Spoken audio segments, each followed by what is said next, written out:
This is my old Daisy power line.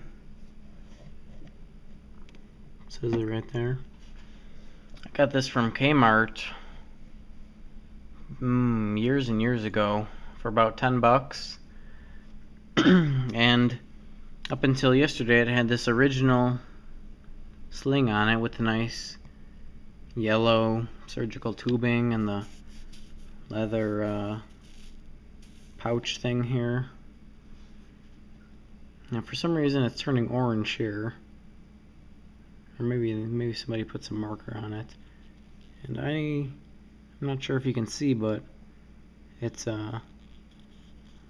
cracked up, and the worst part's right there. If I stretch it a little bit, yeah, you should be able to see that. Sorry it's so blurry, this camera refuses to focus right now, but that's a hole right there.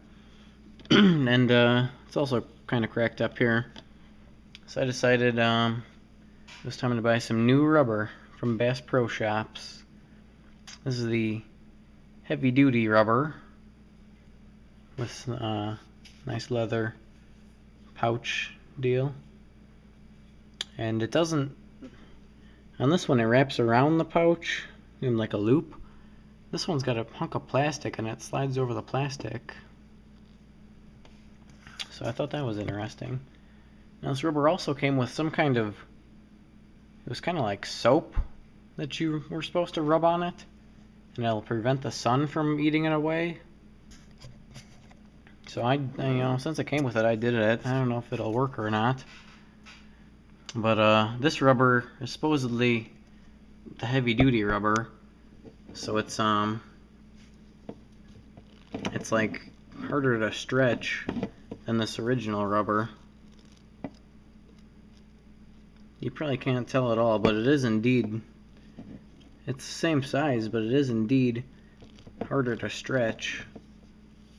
So that'd be good for some older people who are stronger, but you know, if it's your little 5-year-old slingshot, he probably doesn't want the stiffest rubber. But here's the cool thing about this is you can get them in medium and normal. I went for the heavy duty though, because I wanted the challenge.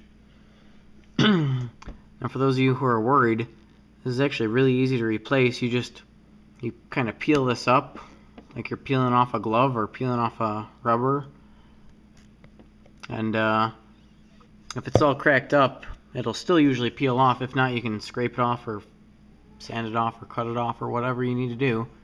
Then the package to this thing said to dip it in some alcohol, but my dad drank all that last night, so I just spit on here, got it nice and slobbery, and it just slid right on.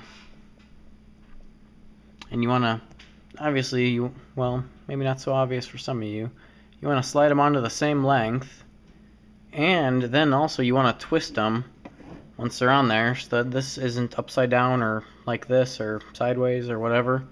You want it to be nice and even. And these, I've tested them out a little bit. It works excellent. I'm sure it's better than this. I haven't reasonably proved that it's better than this yet, but I'm sure it is, because I can feel it's a lot tighter. And it's not all cracked up. And they had this same one at Bass Pro. This was $1 cheaper.